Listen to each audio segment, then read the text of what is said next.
Tēnā koutou no mātua te tairawhiti anei te wiki o te reo Māori, aha ko te wā poto, kōrero mō ake tonu iara. Hoi anō ko tēnei te kaupapa, te haumaru tia kei runga i a tātou rori, the safety on our roads, te tiro atu ki ngā tohu kei ro i te reo Māori.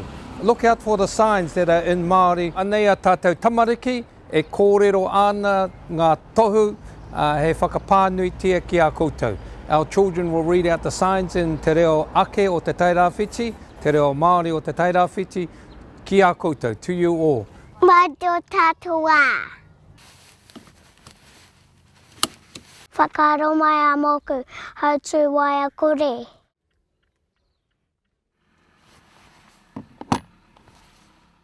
Kia tare, kia matara, hinga waka. Kia matara, koe, hautu haurani.